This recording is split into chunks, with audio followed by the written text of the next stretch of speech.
La habitación estaba en completo silencio. No era el silencio del sueño. Tampoco era el silencio de la paz. Era el silencio de algo que terminaba, algo que nunca debió terminar. Hafsa Sultán, la valide sultán, la mujer más poderosa del Imperio Otomano, agonizaba en la primavera de 1534. Había sobrevivido guerras, golpes de estado, envenenamientos, el nacimiento y la muerte de príncipes. Había resistido 40 años dentro de un sistema diseñado para devorar a las mujeres enteras, sin dejar rastro. Y ahora, en sus últimos momentos, pronunció una sola palabra. Una sola palabra, dirigida a su hijo, el sultán Solimán el Magnífico. El hombre que comandaba ejércitos. El hombre que había conquistado Belgrado, Rodas, Hungría. El hombre que jamás, ni una sola vez en su vida adulta, había sido visto en público con lágrimas en el rostro. Se quedó paralizado. Las crónicas dicen que permaneció ahí por mucho tiempo. Simplemente parado. Sin moverse. Sin hablar. Durante siglos, ese momento fue enterrado, pasado por alto por los historiadores de la corte que preferían las muertes limpias, las salidas dignas, los legados ordenados. Pero la palabra que ella dijo sí quedó registrada. En un solo lugar. Escondida dentro de una anotación al margen de un documento que la mayoría de los historiadores jamás se molestaron en traducir. Al final de este video, sabrás exactamente lo que ella dijo. Y entenderás por qué no solo lo quebró a él, sino porque lo incriminó. Porque esa sola palabra obligó a Solimán a enfrentar una decisión que ya había tomado, una mujer a quien ya había traicionado, y un legado que ya no podía deshacer. Quédate conmigo. Porque para entender lo que Hafsa dijo, necesitas entender lo que ella construyó, lo que sacrificó para construirlo, y lo que había visto como Solimán permitía que se desmoronara. Pieza por pieza. Mujer por mujer. Año tras año. La valide sultán no era solo un título. Era un imperio dentro del imperio. Controlaba el harén, lo que significa que controlaba el futuro biológico de la dinastía. Administraba la educación, el matrimonio y la ubicación de cientos de mujeres. Sostenía correspondencia con potencias extranjeras. Distribuía caridad por toda Estambul a una escala que rivalizaba con las propias fundaciones del sultán. En 1521, Hafsa Sultán supervisó personalmente la construcción de un complejo de mezquitas en Manisa, una fundación imperial completa. No era un regalo de su hijo. Era suya. Así funcionaba el sistema otomano en su máxima expresión de sofisticación. La madre gobernaba desde adentro. El hijo gobernaba desde afuera. El imperio avanzaba sobre dos rieles paralelos, y la valide sultán era uno de ellos. Pero lo que los historiadores de la corte casi nunca registraron fue el costo. Para mantener esa posición, Hafsa Sultán había pasado décadas ejerciendo un tipo muy específico de vigilancia. Observando a cada mujer que entraba al harén. Evaluando cada amenaza potencial. Administrando las alianzas entre las concubinas con la precisión de un general que maneja sus flancos. Había mantenido la paz, lo que en el harén otomano significaba que había mantenido la violencia invisible. Y durante la mayor parte del reinado temprano de Solimán, lo había logrado. Entonces llegó Hurrem. No llegó, se transformó. Hurrem Sultán no entró al harén como una amenaza. Entró como una joven. Se convirtió en una amenaza a través de algo que ninguna valide sultán había podido neutralizar jamás, el amor. Solimán amaba a Hurrem de la manera en que los hombres aman las cosas que no pueden comprender del todo, obsesivamente, protectoramente, y sin el menor juicio claro. La liberó. Se casó con ella. La convirtió en su esposa legal, la primera vez en más de un siglo que un sultán otomano se casaba legalmente con una concubina. Hafsa entendió exactamente lo que eso significaba. Si Hurrem era una esposa, no una concubina, entonces Hurrem no le rendía cuentas a nadie dentro del harén. Ni siquiera a la valide sultán. La lámpara seguía encendida en la primavera de 1526. Pero Hafsa había comenzado a vigilarla con mayor atención. Asustada, quizás por primera vez, de que alguien más hubiera aprendido dónde se guardaba el aceite. Ella había sobrevivido 40 años de política palaciega. Había superado enemigos mucho más peligrosos que una joven astuta. Pero nunca había enfrentado a una enemiga de quien su propio hijo estuviera enamorado. Y el amor, en la corte otomana, siempre había sido el arma más eficiente. Para 1530, Hafsa Sultán tenía cerca de 70 años y aún administraba la institución humana más compleja del mundo islámico. Ya había lidiado con Hurrem antes, intervenciones cuidadosas y deliberadas diseñadas para limitar su influencia sin provocar la furia de Solimán. Hubo al menos una confrontación violenta. Los registros de la corte la mencionan de forma velada, un altercado entre Hurrem y Maidebran Sultán, la primera concubina de Solimán, la madre de su hijo mayor, Cesa de Mustafa, que dejó a Hurrem con ropa desgarrada y el cabello jalado. Hafsa mandó alejar a Hurrem de la presencia de Solimán temporalmente. Solimán la hizo regresar en cuestión de días. Ese fue el momento en que Hafsa Sultán comprendió el verdadero problema. No era Hurrem. No era el matrimonio. Era que Solimán, por primera vez en su vida, estaba eligiendo a una mujer por encima del criterio de su madre. Ella lo había formado. Lo había observado desde antes de que fuera sultán. Lo había aconsejado durante las primeras campañas, las brutales supresiones de las ambiciones de sus hermanos, la amenaza constante de los levantamientos genízaros. Ella había sido el único punto fijo en su universo de lealtades cambiantes. Y ahora había otro punto fijo. Los dos no podían ser el norte verdadero al mismo tiempo. La brújula tendría que elegir inevitablemente. Fue en 1531 cuando Hafsa Sultán comenzó a escribir. No correspondencia política, cartas personales. Cartas que sus asistentes describían como escritas de madrugada, a la luz de una lámpara, y que nunca fueron enviadas. Nadie sabe a quién iban dirigidas. Fueron destruidas después de su muerte, casi con certeza por órdenes de Hurrem. Y aquí es donde la historia se vuelve más oscura. Porque mientras Hafsa vigilaba a Hurrem, Hurrem estaba observando algo más. Estaba observando a Ibrahim Pasha. Ibrahim Pasha, gran visir, amigo de infancia de Solimán, el hombre que Solimán había elevado a una posición tan poderosa que los embajadores extranjeros a veces lo confundían con el propio sultán. Ibrahim era brillante, políticamente despiadado, y completamente leal a Solimán. También era, hacia finales de la década de 1520, discretamente escéptico de la influencia creciente de Hurrem. Eso lo convirtió en su objetivo principal. La campaña que Hurrem libró contra Ibrahim Pasha no fue directa. Nunca lo era.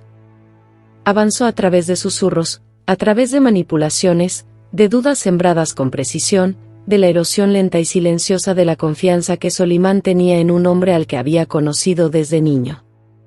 Tardó años. Fue invisible hasta que ya era irreversible. Hafsa Sultán lo vio ocurrir. Se lo dijo a Solimán. Existe al menos una reunión documentada, registrada por el embajador veneciano Marcantonio Contarini en 1532, en la que Hafsa Sultán instó en privado a Solimán a reconsiderar la influencia de aquellos más cercanos a él que preferían la adulación al consejo. No nombró a Hurrem. No hacía falta. Solimán sonrió. Le agradeció a su madre. No hizo nada. La lámpara de aceite, esa misma lámpara que había iluminado décadas de vigilancia, de cartas nocturnas, de advertencias que nadie escuchaba, comenzó a quedarse sin aceite. Y por primera vez, Hafsa dejó de rellenarla. Llegó la primavera de 1534. Hafsa Sultán cayó enferma. Era anciana, estaba agotada, y había visto cómo todo aquello que había construido durante su vida comenzaba a desmoronarse desde sus cimientos. Sabía que estaba muriendo. Y sabía, porque siempre había sabido todo lo que ocurría dentro de esos muros, exactamente lo que vendría después. La única pregunta era si Solimán también lo sabía. Él llegó en cuanto recibió el mensaje. Solimán dejó una reunión del consejo, algo sin precedentes, y caminó hacia el Palacio Viejo. Llegó sin ceremonia, sin la procesión habitual de funcionarios y guardias que acompañaba cada uno de sus movimientos. Llegó como un hijo. La habitación olía a agua de rosas y a algo más debajo de eso, ese olor particular de un cuerpo que comienza a abandonarse a sí mismo. Los asistentes habían colocado una lámpara junto a su cama. La llama era muy tenue. Ella estaba consciente. Lúcida, incluso. Él se sentó a su lado. No había traído nada. Ningún regalo, ningún médico, ningún decreto final que anunciar. Solo él mismo. ¿Qué es, quizás, lo más íntimo que un sultán podía ofrecer, el simple hecho de su presencia, despojada de todo el aparato del poder? Ella lo miró por un largo tiempo. Las crónicas señalan que sus ojos seguían siendo agudos. Que su mirada no se había suavizado con la enfermedad ni con el miedo. Y entonces habló. Una sola palabra. En turco otomano, el registro formal, no el lenguaje íntimo que usaba con él en privado. El registro formal. Deliberado. Elegido. La palabra que usó fue Mustafa. Solo eso. Un nombre. El de su nieto. El hijo de Solimán nacido de Maidebran Sultán, la mujer a quien Hurrem había desplazado. El príncipe que, según toda tradición y ley otomana, era el heredero legítimo al trono.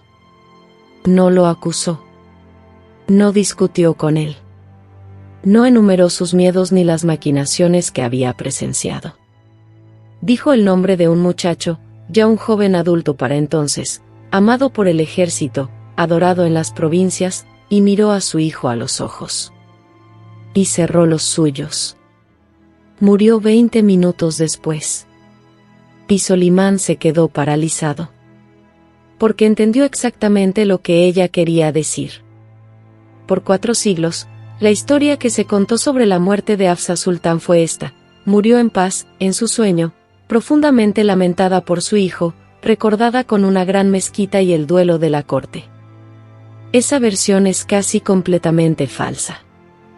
En 2003, una historiadora turca llamada Nebahat Apkolu, mientras cruzaba referencias de registros administrativos del harén de la década de 1530, encontró una anotación al margen en un documento de inventario del palacio, un registro mundano de alimentos y telas para el harén, del tipo que nadie lee 2 veces.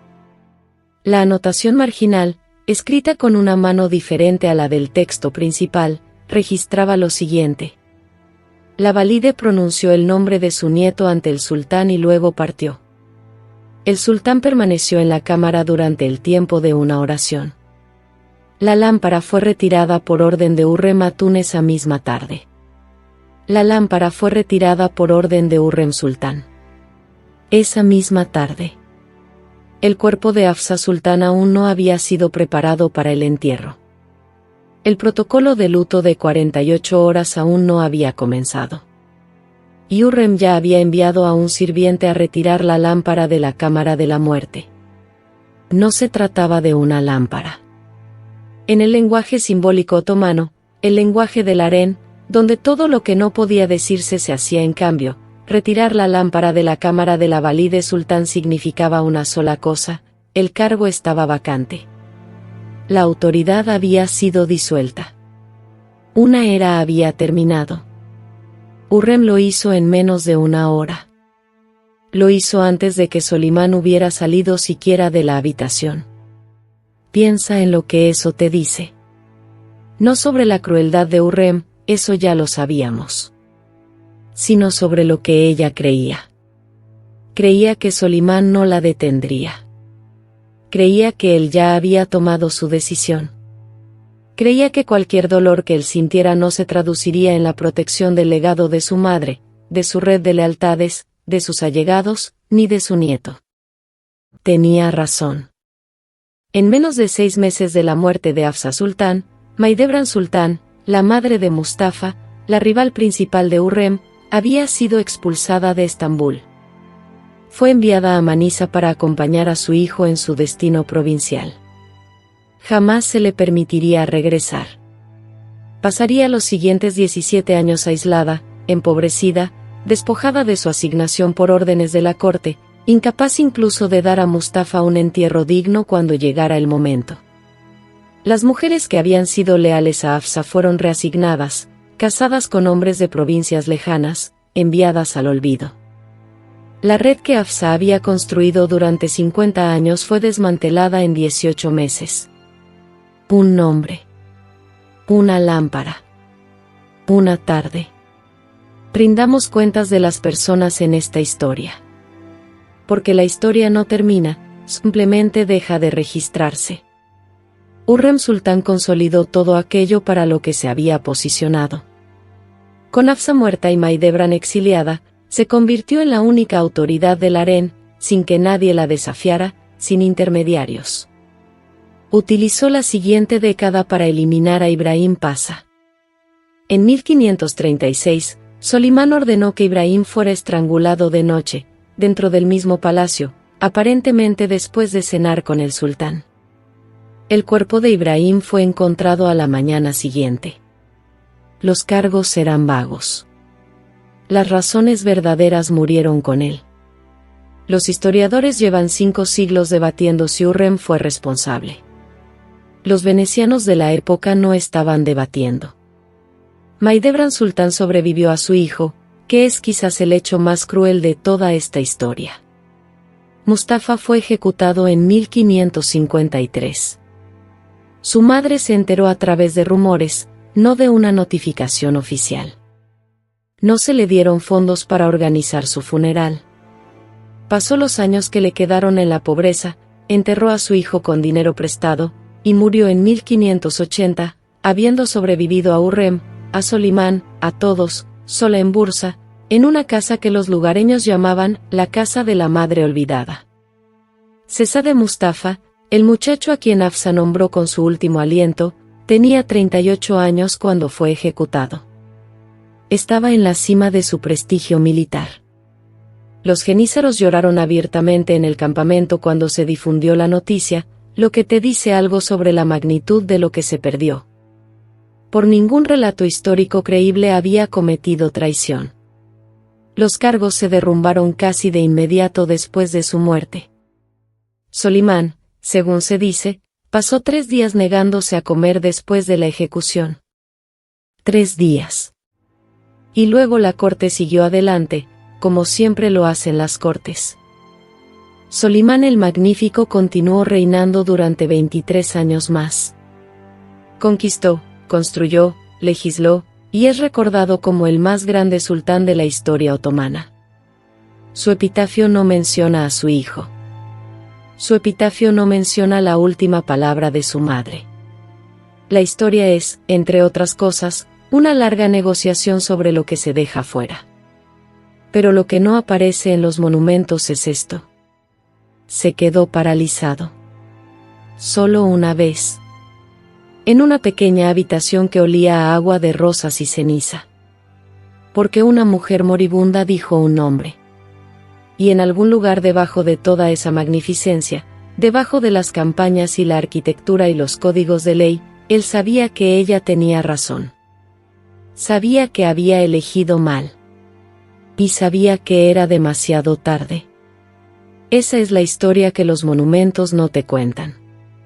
Y ahora quiero que te quedes con esto. Hafsa Sultán no era una santa. Era una sobreviviente que había navegado un sistema que convertía la supervivencia en un arte que exigía crueldad cotidiana, cálculo constante, y la disposición de sacrificar a personas que no eran ella. Había hecho todo eso. pero en su acto final, eligió algo diferente. Eligió la claridad sobre la estrategia. Gastó su último aliento no en una acusación, no en una última maniobra política, ni siquiera en el duelo. Dijo un nombre. El nombre del muchacho que ella creía que sería destruido si nadie con autoridad elegía ver lo que estaba ocurriendo. Tenía razón. Nadie eligió verlo. Ni siquiera él. Este es el patrón que se repite a lo largo de la historia otomana, a lo largo de casi toda la historia, con una regularidad agotadora que debería perturbarnos más de lo que nos perturba. Las personas más cercanas al poder son a menudo las que ven con mayor claridad lo que ese poder está haciendo. Lo ven temprano. Lo nombran. Intentan redirigirlo. Y entonces la persona que sostiene el poder toma una decisión, no siempre dramática, no siempre consciente, de mantenerse cómoda en lugar de actuar. Solimán no mató a Mustafa en 1534. No era, en ese momento, un padre asesino. Era simplemente un hombre que eligió no mirar directamente algo que su madre intentaba mostrarle. Ese es un fracaso ordinario. Un fracaso humano. Y 19 años después, ese fracaso humano ordinario se convirtió en algo que no puede deshacerse. Sigo pensando en la lámpara. Retirada esa misma tarde. Por orden de Hurrem Sultán. Antes de que el cuerpo estuviera frío. ¿Qué significa que nadie la detuviera? ¿Qué significa que Solimán, que todavía estaba en el edificio, no enviara a un sirviente a devolverla? ¿No lo sabía? ¿No le importaba? Oh, y esta es la posibilidad más difícil de desestimar, ya entendía que esto era lo que había acordado, años antes, en 100 pequeñas decisiones que cada una, individualmente, había parecido inofensiva. La lámpara no era el punto. La lámpara era la respuesta. Hay una pregunta que toda persona que ha estado cerca del poder enfrenta eventualmente, y no es la pregunta de si hacer lo incorrecto. Esa pregunta suele ser fácil de identificar. Es la pregunta de lo que permites que ocurra en las habitaciones en las que no estás. Lo que eliges no notar. Lo que permites porque enfrentarlo costaría algo que no estás dispuesto a pagar. Hafsa Sultán pasó 50 años dentro de esa pregunta. Gastó su último aliento intentando que su hijo la enfrentara. Él se quedó paralizado. Y luego se fue. Y todo lo que ella temía se hizo realidad, con una puntualidad perfecta, mientras él estaba ocupado siendo magnífico. Si esta historia se quedó contigo, debería quedarse. Porque no se trata realmente del Imperio Otomano. Se trata de lo que el poder le hace a quienes eligen no ver. Hay 2 historias más en este canal que no te van a dejar en paz. Una es sobre Qasem Sultán, la valide sultán que llegó 80 años después de Hafsa, que aprendió cada lección que Hafsa había intentado enseñar, y que aún así no pudo detener lo que venía. Es una de las historias más perturbadoras de toda esta serie. La otra es sobre Ibrahim Pasha, el hombre que Hurrem destruyó, y el único documento que le envió a Solimán en las semanas previas a su muerte. Una carta que los archivistas del palacio extraviaron durante 200 años. Lo que dice cambiará completamente la forma en que ves esta época. Ambas están en este canal. Suscríbete si todavía no lo has hecho. Y déjanos en los comentarios una sola palabra, solo una, de lo que crees que Solimán debió haberle respondido a su madre. Porque él no dijo nada. Estaba ahí parado, y no dijo nada. Quizás eso ya te dice todo lo que necesitas saber.